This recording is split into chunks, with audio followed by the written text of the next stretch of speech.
Louvado seja o nosso Senhor Jesus Cristo. Bom dia, família Javenice.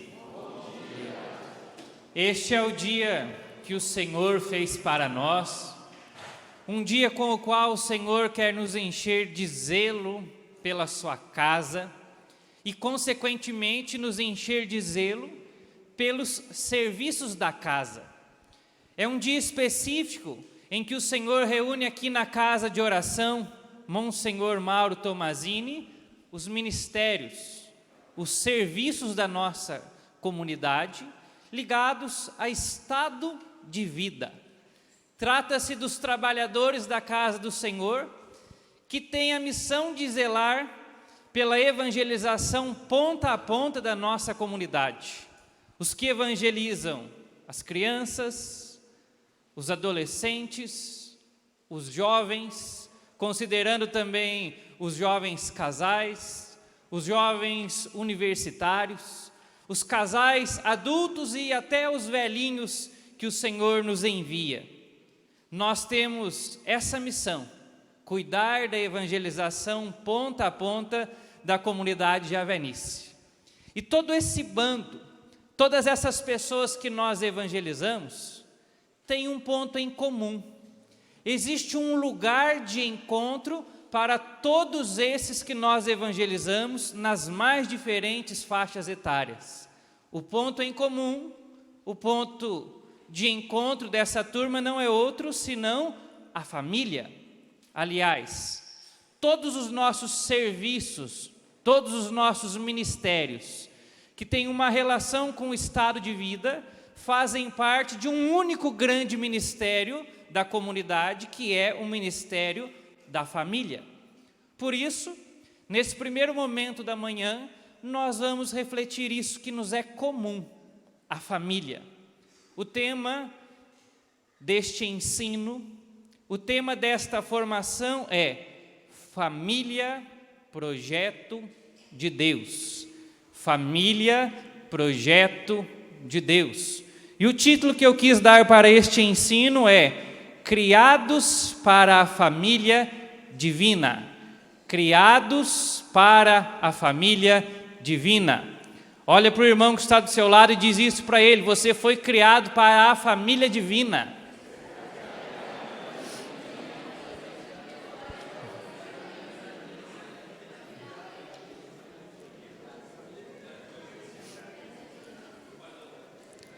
Há pouco mais de 200 anos atrás, até a famosa Revolução Francesa, essa expressão família, essa ideia família, era algo muito forte na nossa sociedade, sobretudo aqui na sociedade ocidental. Era uma expressão que funcionava como aquilo que nós podemos chamar de patriotismo. Sabe aquela pessoa que tem um senso patriótico muito forte? E eu não estou falando da Alessandra, patriota que aqui está. Eu estou falando daquelas pessoas que amam a nação, que se identificam com os símbolos da sua nação, que gostam muito de estudar a história da sua nação, que se vestem com as cores da sua bandeira. Esse tipo de pessoa, quando você propõe a ela, hoje nós vamos refletir a história da nossa nação, isso encanta, porque é a vida dela, é aquilo que ela gosta, é aquilo que ela estuda, é aquilo que ela ama, é aquilo que ela pensa, aquilo que ela reflete o tempo todo. Pois bem, há 200 anos atrás, quando se falava a respeito de família na nossa sociedade, o sentimento era um tanto quanto parecido, porque isso é a vida da pessoa, é aquilo que ela ama, os seus valores, aquilo que ela defende. Mas hoje em dia, a realidade atual da nossa cultura, da nossa sociedade, de um modo geral, não é essa. A realidade não se parece nem um pouco com isso. Quando uma pessoa vai, por exemplo, numa universidade, que é um lugar onde é formado em muito a mentalidade da nossa sociedade, e se propõe isso numa aula universitária. Hoje, nós teremos uma palestra com o tema família. Logo que se traz esse anúncio, a primeira coisa que os universitários vão fazer, na melhor das hipóteses, é: sério? Não tem um assunto mais interessante, mais lucrativo, mais atual? Que coisa mais antiga! E quando eu digo que isso é na melhor das hipóteses, é porque muitas vezes, quando se quer falar a respeito de família, não é para trazer a importância da família, mas justamente para combater a família. Muitas vezes, hoje em dia, o discurso a respeito de família no meio da sociedade é um discurso pernicioso para atacar, para destruir a família.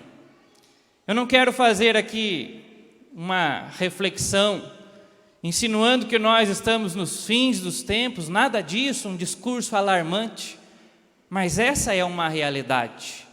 Existem forças hoje que se articulam, e que se articulam muito bem para atacar e destruir a família. E não apenas forças humanas, isso é bíblico. Desde o livro de Gênesis, o inimigo se levanta para atacar a primeira família. Existem forças diabólicas unidas ao trabalho do ser humano, com projetos bem articulados para hoje destruir as famílias. Vamos a alguns dados importantes. Há pouco mais de 200 anos atrás, o casamento era tido pela nossa sociedade como algo sagrado. O matrimônio é algo sagrado. E, consequentemente, toda a família é algo sagrado. Se o matrimônio é sagrado e ele é o elemento que dá início a uma família, então toda a família é sagrada, algo estável. Era esta a mentalidade. Mas à medida em que as coisas foram acontecendo, surge a Revolução Francesa, a mentalidade no meio da sociedade começa a mudar um pouco.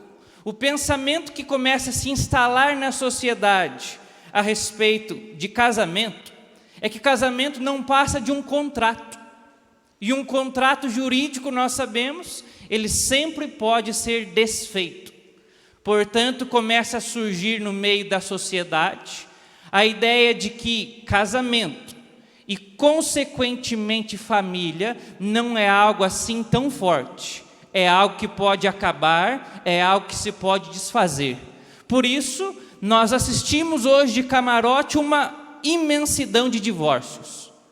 Mais ainda, no século XIX, acontece no meio da nossa sociedade a famosa Revolução Industrial. Muitas pessoas começam a migrar da realidade agrícola do campo para as grandes cidades, para o trabalho nas indústrias. E não se trata apenas de uma mudança geográfica, mas acontece também uma grande mudança de mentalidade. A sociedade começa a ficar cada vez mais apegada ao lucro, à matéria, ao dinheiro, às questões de investimento, aos bens materiais. E a primeira pessoa da família que é afetada nisso é o homem, é o pai. O pai é o primeiro que deixa a sua casa para ir trabalhar nas indústrias. E naquele período, principalmente há 200 anos atrás, o tempo de trabalho, a jornada de trabalho é exaustiva. Trabalha-se 10, 12, 14, 16 horas. Resultado: o homem que tinha uma grande ligação com a sua casa passa agora muito tempo fora da sua casa. E quando ele chega na sua casa, como nós dizemos, está só o pó da rabiola, coitado. Com o advento do século XX, surge no meio da nossa sociedade também, outro dado importante, o movimento feminista, que impulsiona, que empurra as mulheres também para o meio de trabalho. Agora, não apenas os homens estão longe de casa, mas também as mulheres, na busca de uma pseudo-igualdade, precisam trabalhar com uma dupla, uma tripla jornada. Resultado: não apenas o pai está longe de casa, mas também agora a mãe passa muito tempo longe de casa. E aí nós perguntamos: e os filhos? Onde é que ficam os filhos no meio dessa história? Os filhos ficam a ver navio, e muitas vezes os navios chamam vô e vó. Mas mais ainda, para cuidar dos filhos que ficam em casa, quem bate a mão no peito e diz: me dê os seus filhos, é o pai e a mãe, chamado Estado. O Estado vai dizer: me deem os seus filhos, desde a menor idade, e os coloquem numa creche, e os tragam para o meu ensinamento, que eu cuido dos filhos de vocês, porque eu tenho um carinho especial pelas crianças. Resultado: se antes a ideia de família era algo muito forte, nós temos agora um grande enfraquecimento da família. E não pense que isso é apenas um curso normal da história, apenas uma simples mudança cultural que foi acontecendo com os avanços tecnológicos. Não, existem pessoas plantando isso, projetando todas essas coisas. Eu trago apenas 2 exemplos, um de cada lado, para não dizer que fui injusto. Comecemos com uma mulher, uma das mais idolatradas no meio acadêmico nos dias de hoje, a tal Simone de Beauvoir, uma pensadora de cunho extremamente feminista e infelizmente idolatrada no meio acadêmico. Ela defende integralmente a destruição da família, defende a destruição do senso de maternidade e inclusive é a favor da pedofilia. Outro grande expoente do pensamento, agora só para citar um homem, talvez o mais idolatrado de todos na nossa sociedade, alguém que infelizmente tem modelado muito a mentalidade da nossa sociedade, sobretudo no meio acadêmico, é o famoso Karl Marx. A nossa sociedade hoje possui uma mentalidade extremamente marxista. Nós bebemos e muito das suas ideias. E qual é a ideinha de Karl Marx? Vai dizê-lo que o motivo da desigualdade social nos dias de hoje, um dos maiores motivos é a família. Porque a família para ele não passa de uma invenção burguesa. Ele explica da seguinte maneira: o problema que existe no meio da humanidade é a divisão das posses, a divisão do dinheiro, é muito desigual. Então você tem famílias ricas, e quando morrem os pais que são ricos, o dinheiro fica para os filhos, e a família continua rica. Então uma família rica para ele sempre será rica, e uma família pobre sempre será pobre. Qual é a solução que ele dá para esse problema? Vamos destruir a família. De que forma? Vamos fazer com que o homem brigue com a mulher. A luta entre classes, que haja uma disputa entre o homem e uma mulher. Uma luta entre classes também, entre pais e filhos, filhos e pais. Se nós conseguirmos destruir a família, então nós não vamos ter mais essa coisa de herança e a sociedade vai ser mais igualitária. É claro que estou fazendo uma leitura geral, mas apenas para dizer que existem pessoas pensando em destruir a família, trazendo ideias para quem tem o poder de ensinar e gerar uma mudança de mentalidade. Tudo isso, claro, sem falar em questões ultramodernas que atacam diretamente a família nos dias de hoje. Questões como ideologia de gênero, como a descriminalização do aborto e entre outras tantas e tantas coisas mais. Resumindo esta introdução, a família está sob ataque. E você pode dizer para quem está do seu lado: é a sua família que está sendo atacada.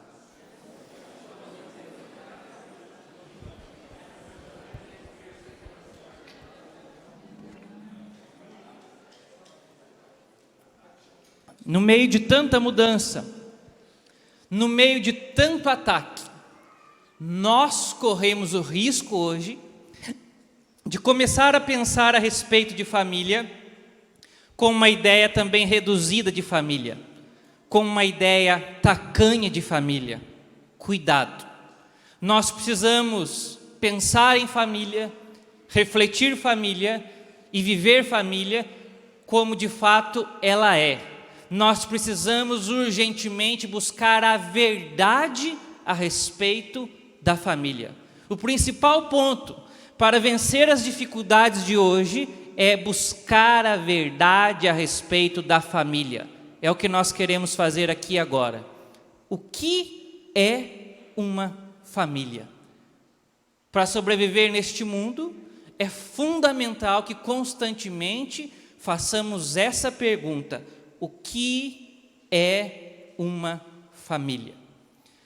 Se nós formos consultar o dicionário ou o Google da vida, nós vamos encontrar uma definição genérica, que é também a grande definição que está na mentalidade das pessoas. Geralmente os dicionários vão dizer que família é um grupo de pessoas que compartilham uma mesma casa, um mesmo teto. São as pessoas que cabem então dentro de uma casa ou dentro de um apartamento.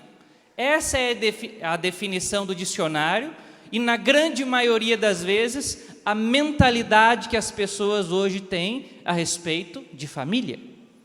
Como tradicionalmente as pessoas que convivem dentro de um mesmo teto são pai, mãe e filhos, a noção geral que se tem a respeito de família é isso: pai, mãe e filhos.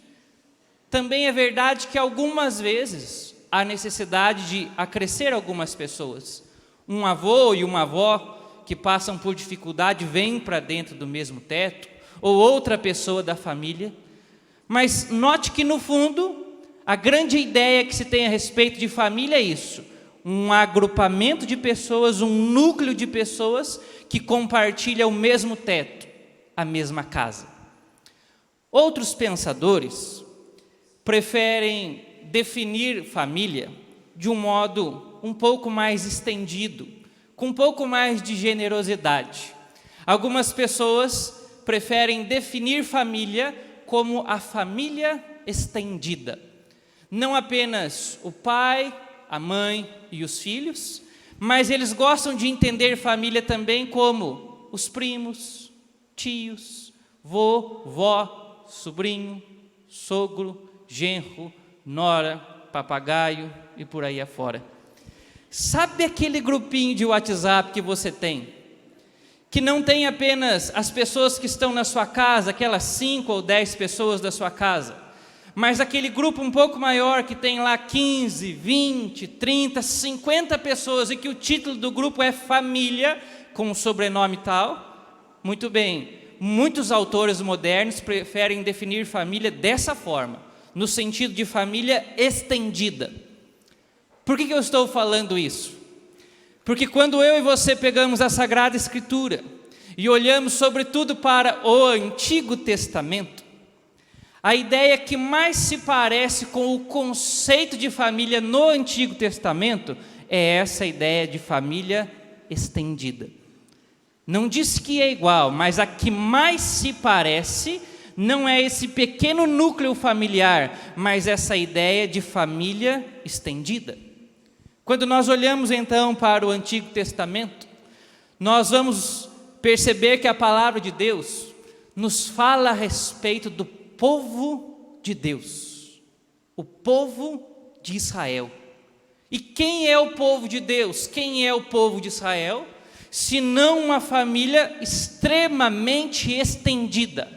Uma família que não tem apenas 50, 100 pessoas, mas ao longo dos anos, 10 mil, 50 mil, 100 mil, 200 mil pessoas e por aí vai. Trata-se da família patriarcal. No Antigo Testamento, a ideia de família estendida recebe o nome de família patriarcal. Essa é a nação de Israel. Quem é Israel, meus amigos? Senão o neto de Abraão, aquele que Deus mudou o nome de Jacó para Israel, aquele que tem 12 filhos. Os 12 filhos geraram 12 famílias. Essas 12 famílias patriarcais constituem todo o povo de Deus, o povo de Israel. Vale ressaltar ainda que naquele tempo, na linguagem daquele povo, a linguagem semítica, não existia para eles as palavras ou os termos atuais que nós utilizamos como primo, tio. Para eles não existe isso na linguagem. Para eles, todo esse povo numeroso que está debaixo de uma mesma descendência, descendência patriarcal, todos são irmãos. É assim que eles se tratavam, todos são irmãos. Por isso, dá uma olhadinha para esse que está do seu lado e fala: ó, você é meu irmão.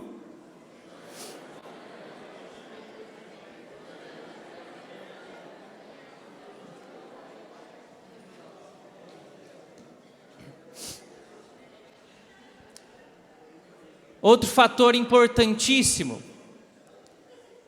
em relação à família patriarcal é que a família patriarcal, ela se confunde com a questão da terra. A terra é um dom divino, é Deus que deu a terra às famílias patriarcais, tanto que o nome da região onde eles habitavam era o nome dos patriarcas: terra de Zebulon, terra de Neftali, terra de Dan, terra de Judá. São os nomes dos filhos de Israel. Por isso, naquela cultura do Antigo Testamento, é impossível que uma família vendesse a sua propriedade, a propriedade de toda a família. Inclusive, o livro do Levítico vai nos dizer que isso era legalmente impossível. Outro fator extremamente importante: naquele tempo, a ocupação de uma pessoa, o trabalho que uma pessoa desempenhava, não era apenas uma questão de características pessoais ou de gosto. O trabalho que uma pessoa exercia se dava sempre em função das necessidades da família.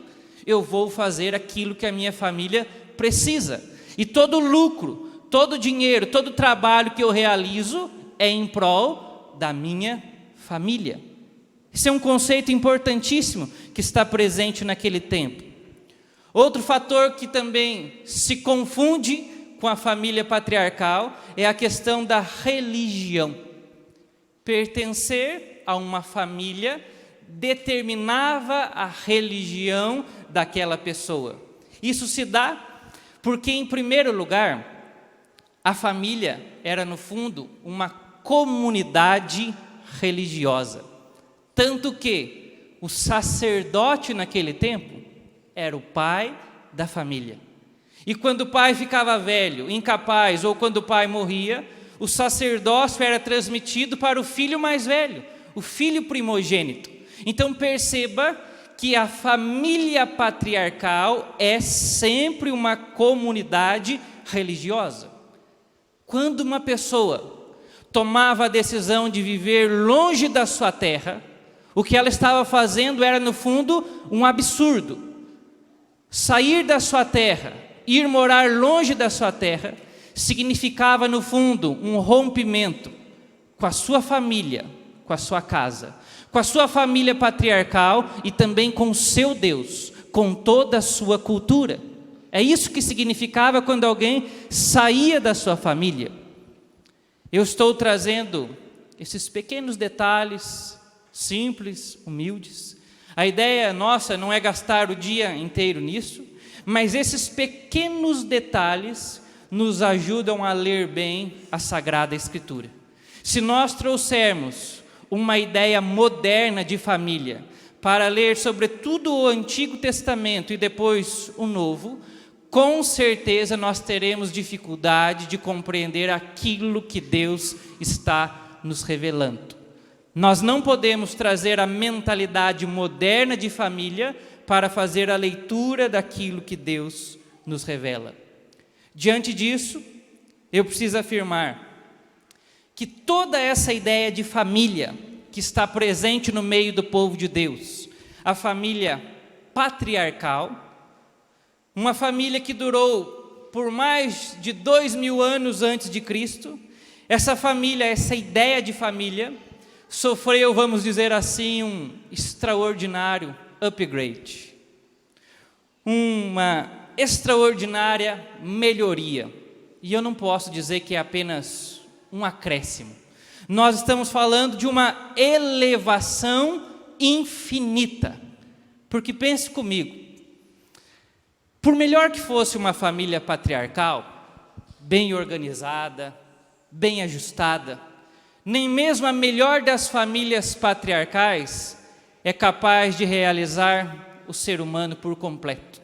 Nós sabemos muito bem, o ser humano só se realiza por completo em Deus, na pessoa de Jesus Cristo.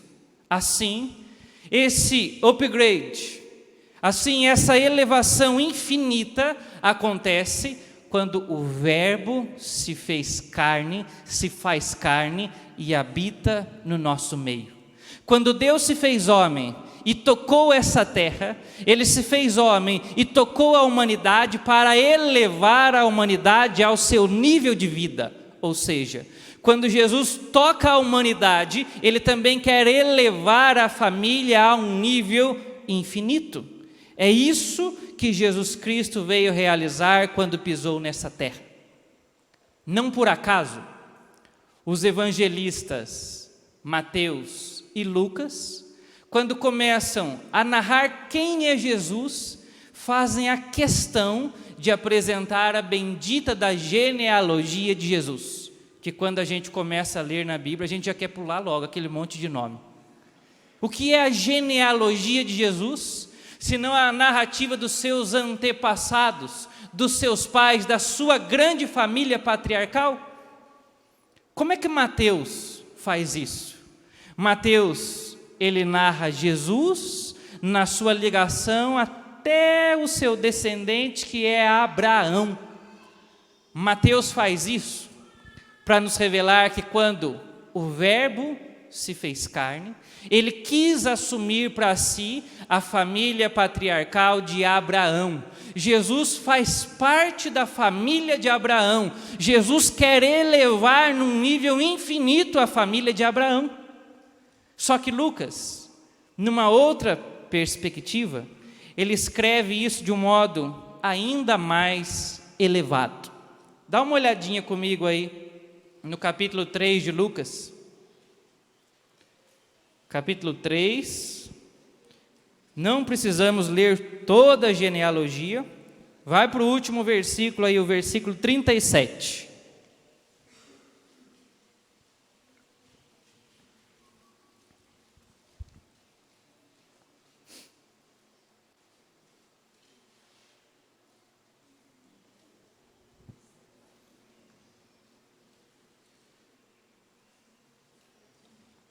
Lucas 3, 37. Depois em casa você começa no versículo 23. O texto nos diz: filho de Matusalém, que é filho de Enoque, filho de Jared, filho de Malaléu, filho de Cainã, filho de Enós, filho de Sete, filho de Adão, que é o quê? Filho de Deus. Filho de Adão, que por sua vez, guarde essa informação, é filho de Deus. Lucas faz questão de ligar Jesus a Adão, que por sua vez não é qualquer um, mas é filho de Deus.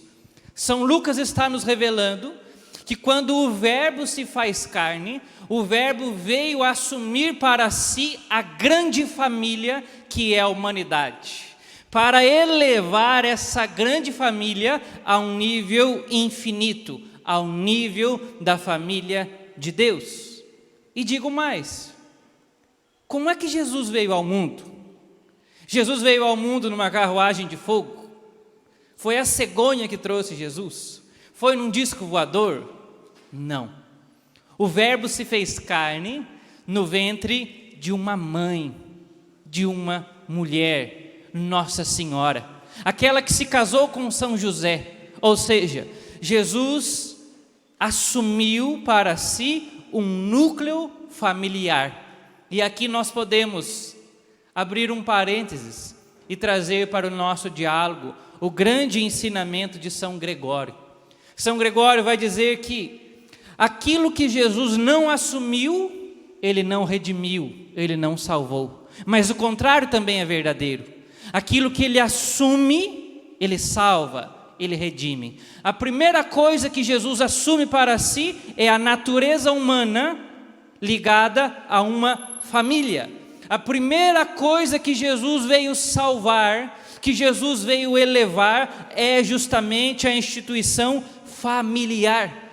Jesus veio salvar todas as nossas famílias. Jesus, ele veio salvar a humanidade. Diz para quem está do seu lado aí, ó, se alegra, Jesus veio salvar a tua família.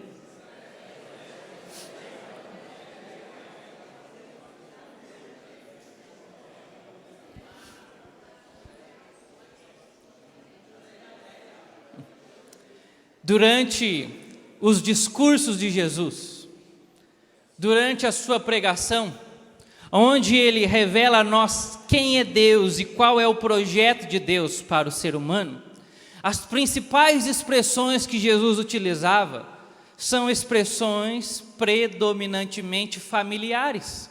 Jesus a todo tempo fala de pai, mãe, filho, irmão, crianças, casa, primogênito, herança, casamento, nascimento. As principais ideias de Jesus são extremamente ligadas ao conceito de família. É claro que Jesus também traz outras expressões, mas a linguagem mais forte para revelar o grande plano de Deus é sempre uma terminologia familiar. E o ponto alto dessa terminologia está naquilo que Jesus revela a respeito de si.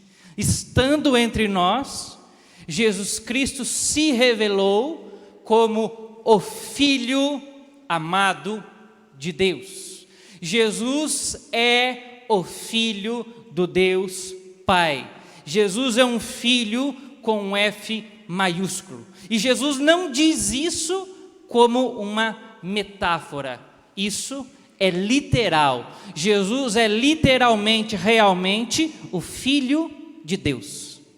Hoje, talvez isso não soe muito estranho para nós, principalmente nós aqui, porque nós temos um costume de falar isso, de pregar isso. A gente olha para o irmão que está do lado e diz: irmão, você é um filho de Deus, ânimo, vamos lá. Você é um filho amado de Deus. Faz parte da nossa linguagem, mas no Antigo Testamento não. Quando o povo de Israel se entendia como filho de Deus, se entendia num sentido fraco da palavra, no sentido de que Deus é aquele que criou toda a nação e que sustenta toda a nação. Individualmente, na cultura de Israel, ninguém se dizia filho de Deus. As pessoas diziam assim: eu sou servo de Javé, eu sou escravo de Javé. Na melhor das situações, o que se dizia é que uma pessoa é amiga de Deus, como Abraão. Abraão é o amigo de Deus, mas nunca se dizia individualmente: você é filho de Deus. Quando Jesus esteve entre nós, ele vem trazer essa grande novidade. Ele diz de um modo individual: eu sou filho de Deus. E note isso, irmãos. Aqui está o início da nossa fé cristã. Aqui está o início da profissão de fé da igreja. Porque um dia Jesus pergunta para os apóstolos: e vocês? Quem vocês dizem que eu sou? Qual foi a resposta de Pedro? Tu és o Cristo, o Filho do Deus vivo. O Filho do Deus vivo. A nossa primeira profissão de fé é essa. Nós somos aqueles que creem que Jesus Cristo é literalmente o Filho de Deus. Os poderosos da religião judaica entenderam muito bem que Jesus estava falando disso num aspecto literal, que não era uma comparação, que não era uma metáfora, tanto que eles perseguiram Jesus literalmente e mataram Jesus literalmente. Se fosse uma metáfora, uma comparação, não fazia sentido eles terem perseguido Jesus, porque o fundamento da morte de Jesus está nisso. Ele se diz o Filho de Deus. Porque nós não concordamos com isso, então vamos matá-lo. Meus caros irmãos, essa expressão que Jesus veio ensinar, essa verdade que ele veio revelar, a de que ele é o Filho de Deus, tem consequências claríssimas, inclusive consequências lógicas. A principal, a maior delas, é a de que Jesus possui a mesma natureza que o seu Pai. Não é isso que nós falamos? Filho de peixe? Se o Pai é Deus, logo o Filho de Deus só pode ser da mesma natureza que o Pai. Tanto que Jesus revela isso: eu e o Pai somos um. Por causa dessas consequências, os doutores da lei, os fariseus, os sacerdotes, ficaram irados com Jesus. Eu digo, claro, não a respeito de todos, mas dos que tinham o coração endurecido. Muitos dos judeus tinham um coração tão endurecido a respeito da revelação, que eles não se abriam até mesmo para que o próprio Deus viesse acrescentar alguma verdade. Qual que era o problema? Havia uma revelação extraordinária no meio do povo de Israel. Através de Moisés, Deus disse que não existe politeísmo, muitos deuses, mas um único Deus. Um dia, o Senhor reuniu a turma toda e por meio de Moisés disse: Shema Israel, ouve Israel, o Senhor é o único Deus.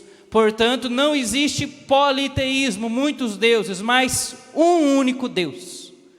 Então, quando eles ouviam essas afirmações de Jesus, de que há um Pai que é Deus, e Ele está dizendo que também é Deus, para isso muitas vezes soava no coração deles como uma ideia politeísta. Eles não aceitavam isso de modo algum. Mas o que Jesus está fazendo não é trazer para dentro da humanidade uma ideia politeísta, muito pelo contrário. O que Jesus está fazendo é elevar a humanidade num nível sem medida a respeito do conhecimento de Deus. Jesus está revelando que Deus é um só, mas esse único Deus, existe nele uma pluralidade, um nós. Jesus veio nos revelar que este único Deus, ele não é, nunca foi e nunca será uma solidão. Tanto que, mais à frente da sua caminhada, Jesus nos revela o outro, com o O maiúsculo, que não é ele o Filho, mas que também não é o Pai. A terceira pessoa da Santíssima Trindade, o Espírito Santo. Jesus Cristo, ele veio descortinar para nós o grande mistério a respeito de Deus. Deus é a Santíssima Trindade. Deus é um Pai eterno que eternamente gera o seu Filho. E quando eu digo que o Pai tem essa atitude de gerar o Filho, não entenda como a nossa geração humana. Porque um dia nós não existíamos e fomos gerados pelos nossos pais. Isso não se aplica a Deus. Nunca houve um tempo onde Deus não fosse pai e Deus não fosse filho. Quando eu digo que o pai, ele gera o filho, isso significa que a vida que o pai tem, a vida divina, ele doa inteiramente ao filho. O Pai eternamente, Ele se dá pelo Filho. Ele vive em função do Filho. Ele cuida do Filho. Ele pensa no Filho. Ele zela pelo seu Filho. O Filho, por sua vez, é aquele que recebe toda a vida divina do Pai. E na liberdade que Ele tem, Ele vive para ser obediente ao Pai. Ele vive para ter um relacionamento, para estar sempre junto com o seu Pai. Perceba que há uma profunda ligação entre o Pai e o Filho, uma unidade perfeita. E esse elo que une o Pai e o Filho é o amor. O amor entre o Pai e o Filho não é outra coisa senão o Espírito Santo, a terceira pessoa da Santíssima Trindade.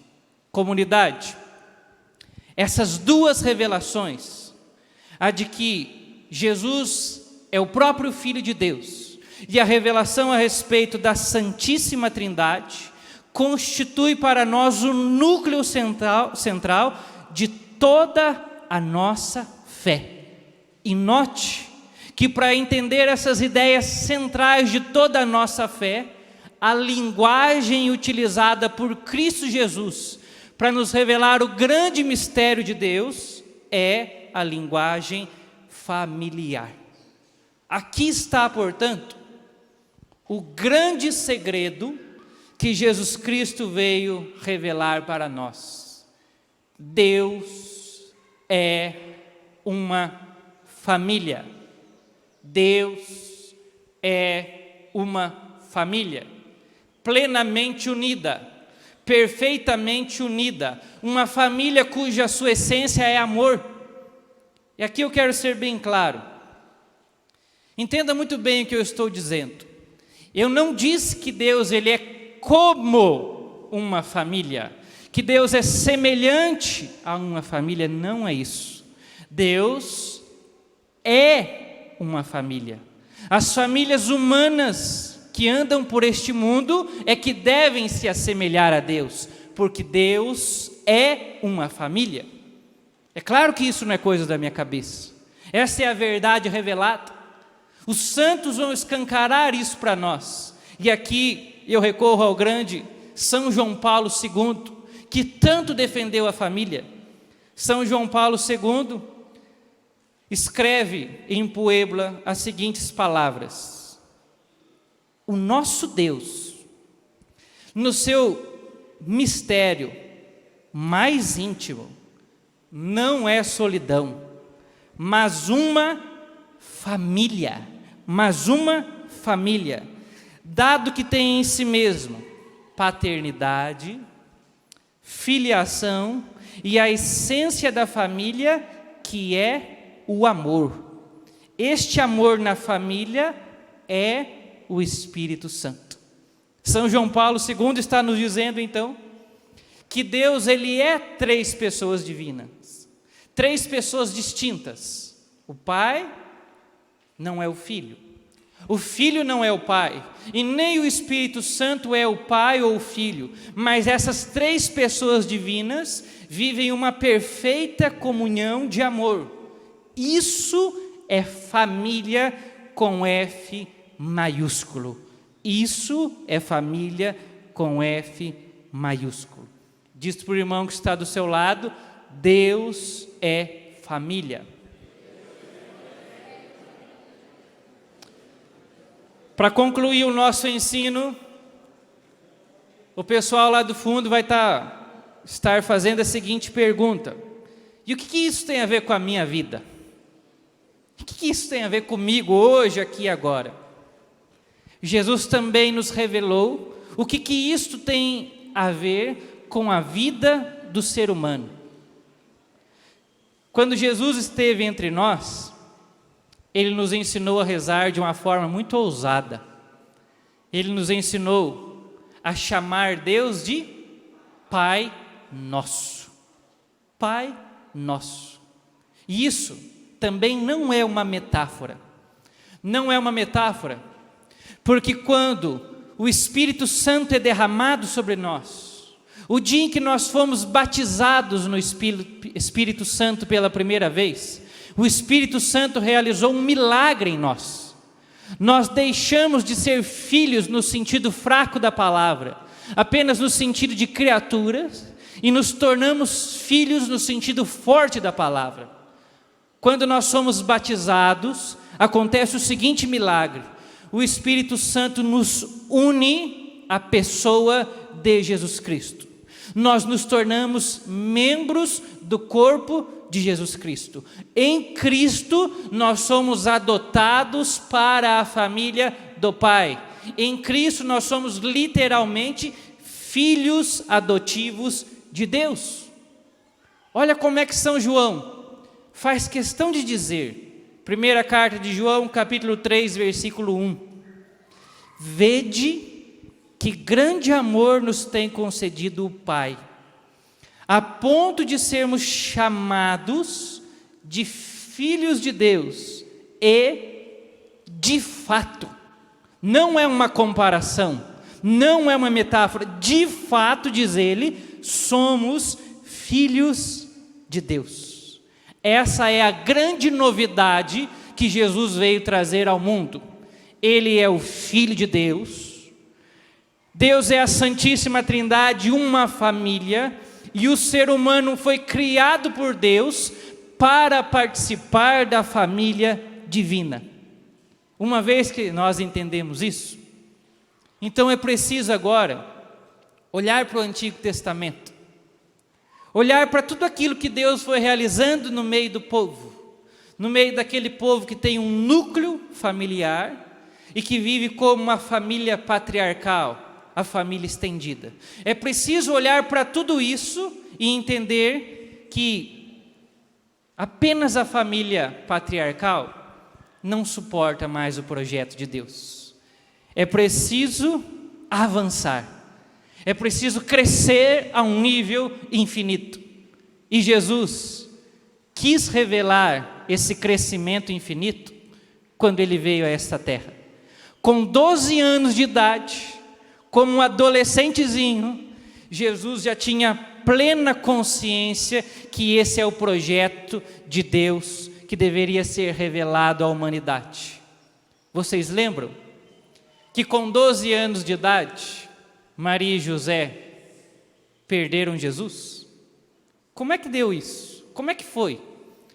Quem é que levou Jesus para Jerusalém por ocasião da Páscoa? O núcleo familiar, Maria e José. Mas foram só os 3 para Jerusalém? O texto diz que eles foram numa caravana. Que caravana é essa? O pessoal da rua?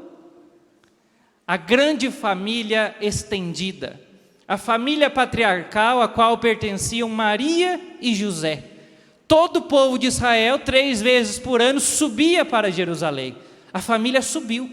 E o texto nos deixa transparecer que existe um relacionamento extraordinário entre Maria e José e Jesus. Existe liberdade e, ao mesmo tempo, obediência. Maria e José permitem que Jesus caminhe com quem ele queira ao longo da caravana. Por quê? Porque ele está caminhando com seus parentes, com seus irmãos, com seus familiares. E se está caminhando com os familiares, qual é o problema disso? Existe inclusive uma segurança nisso, existe uma proteção. Enquanto estiver andando com toda a família, Jesus está protegido. Maria e José apenas aguardavam que à noite Jesus fosse obediente e eles se encontrassem para um momento de intimidade com o núcleo familiar. Perceba que se nós trouxermos então a ideia de família moderna para ler esse texto, a gente vai olhar para Maria, olhar para José e falar: eu não acredito que vocês largaram o menino Jesus lá. Porque você vai pensar assim: a Alessandra, eu e o Everton fomos com os nossos filhos lá em Aparecida, passamos no pé da Santa, andamos no shopping, compramos um monte de coisa na barraquinha e largamos os nossos filhos lá. A ideia não é essa. A ideia é a ideia de família patriarcal. Por isso, foi muito fácil para Jesus Cristo ficar lá em Jerusalém escondido. Quando Maria e José perceberam, chegou a noite, Jesus não veio, a coisa é séria. Procura entre os familiares mais próximos, Jesus não está. Então eles voltam para Jerusalém. Encontram um menino no templo e ali uma grande surpresa. Uma resposta dura, que deve cair também como uma bomba no meu e no seu coração. Porque Maria e José dizem aflitos: você não sabia que nós estávamos aflitos à sua procura, por que você fez isso? Jesus responde o que, gente? Acaso vocês não sabíeis que deveis estar naquilo que é do meu Pai? Existe uma família infinitamente maior do que qualquer família deste mundo, do que qualquer família patriarcal, a família do Pai. Maria e José ainda não entenderam bem, mas aqui Jesus já está dando sinais do grande projeto de Deus a nosso respeito. Jesus quer que os núcleos familiares e que toda a família patriarcal, que toda a humanidade siga o seu exemplo, que faça um movimento na direção da família do Pai, da Santíssima Trindade, a família eterna. Quando Jesus cresce e inicia sua missão pública, Jesus repete exatamente esse gesto. Nós vamos concluir com esse texto. Pega aí Marcos 3, 31.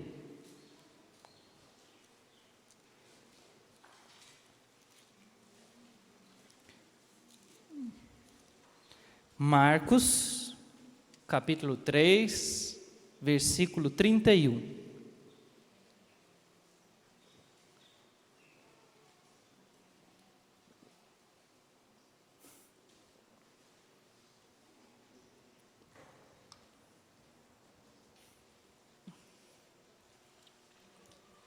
Chegaram então a mãe e os irmãos de Jesus, ficando do lado de fora. Mandaram chamá-lo. Ao redor dele estava sentada uma multidão e disseram-lhe: tua mãe e teus irmãos e irmãs estão lá fora e te procuram. Ele respondeu: quem é minha mãe? Quem são meus irmãos? E olhando em redor para os que estavam sentados junto dele, disse: eis minha mãe e meus irmãos. Quem faz a vontade de Deus, esse é meu irmão, minha irmã e minha mãe. O texto nos traz um contraste muito claro entre a família patriarcal, o núcleo familiar de Jesus e a multidão, os que não faziam parte da sua família patriarcal. Quando o texto nos diz que estava uma multidão perto de Jesus, claramente o evangelista está nos dizendo que os que estavam ali não eram da mesma família patriarcal que Jesus. Pessoas diversas, mas olha como é que Jesus Cristo trata essas pessoas. Jesus Cristo concede a essas pessoas a mesma condição da família de sangue. E que condição é essa?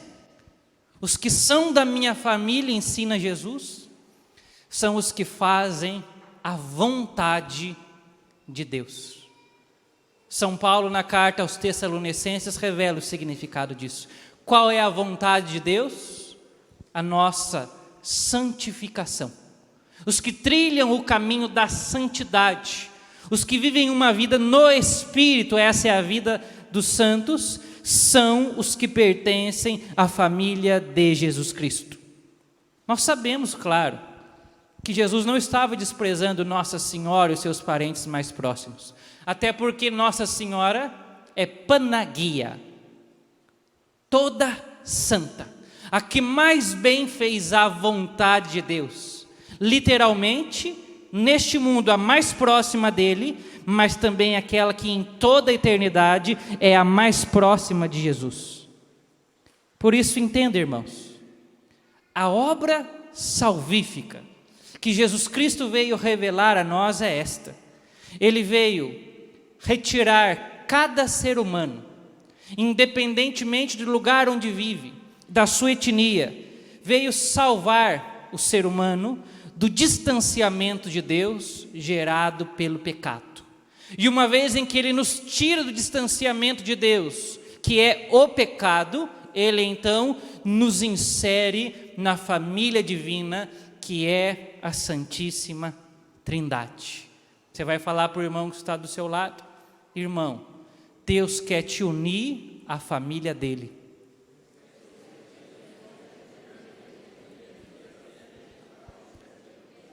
Para espreguiçar aí, para a gente começar a rezar, fica de pé.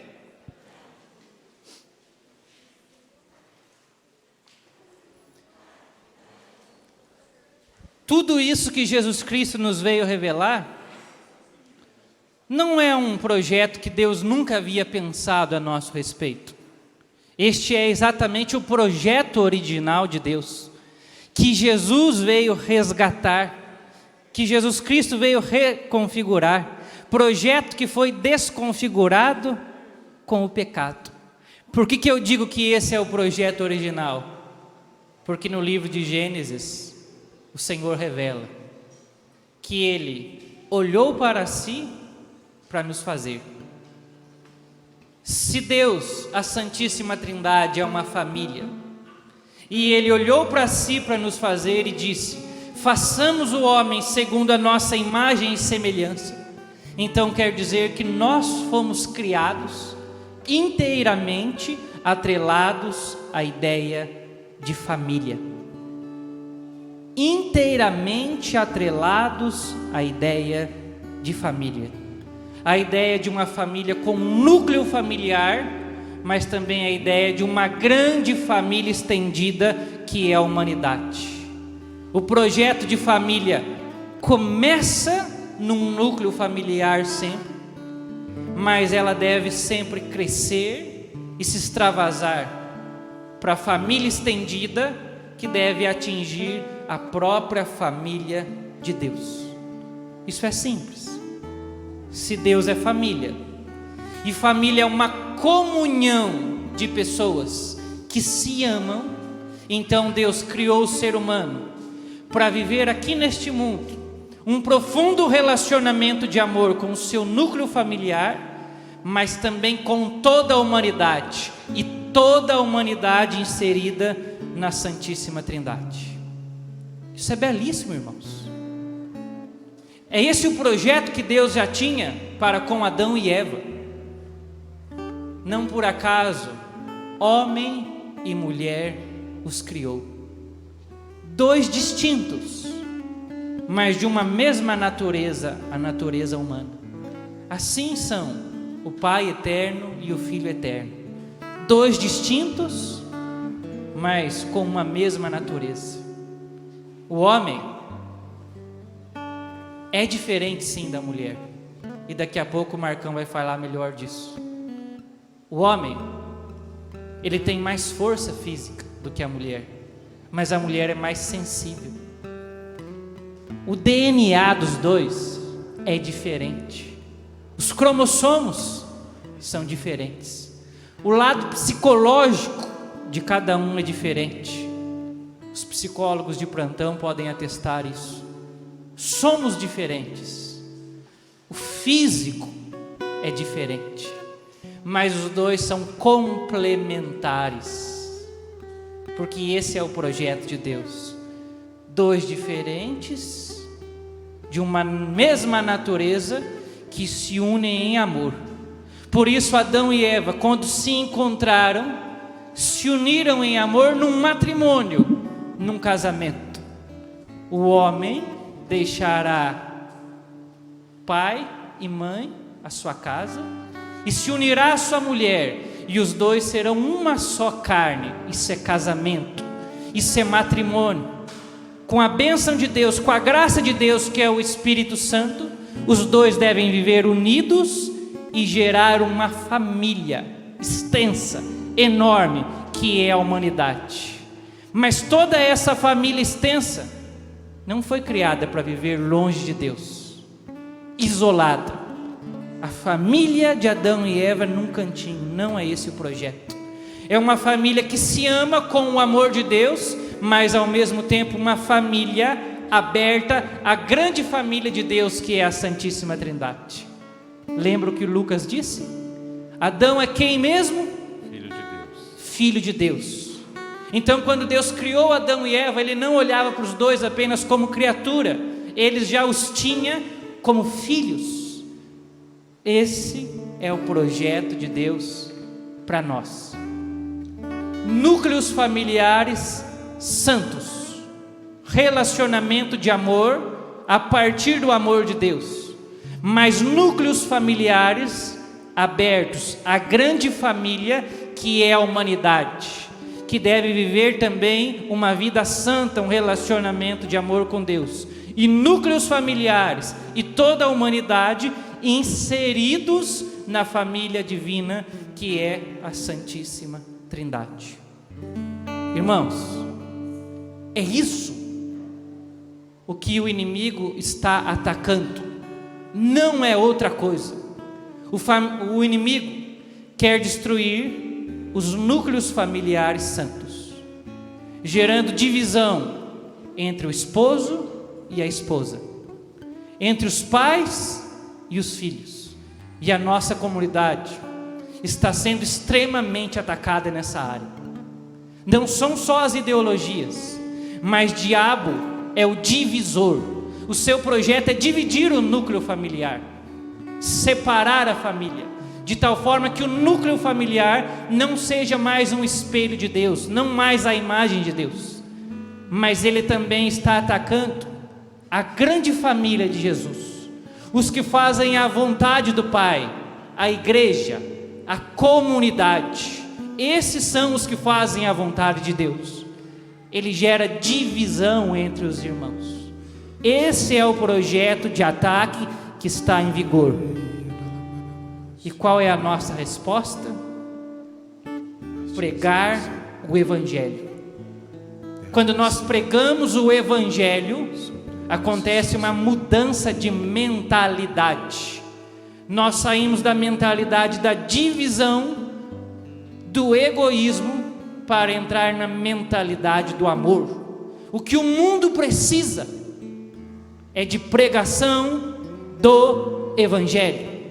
A nossa arma é pregar o Evangelho, porque quando nós pregamos o Evangelho, o remédio é dado, e o remédio é o Espírito Santo. Ele gera amor entre os núcleos familiares e amor entre toda a humanidade, amor entre os irmãos e amor dos homens para com Deus. Não existe outra saída. E é para isso que os ministérios de estado de vida trabalham, para evangelizar, promovendo batismo no Espírito Santo. Feche os seus olhos. Coloca a mão no seu coração. Tendo consciência disso, nós vamos rezar então, pedindo a Deus que nos dê a graça de sermos verdadeiramente evangelizadores, que os nossos ministérios atuem profundamente evangelizando. Vamos rezar também para que o Espírito Santo nos capacite para essa missão e que ele seja derramado sobre nós, sobre os nossos núcleos familiares e sobre toda a humanidade, sobre toda a igreja.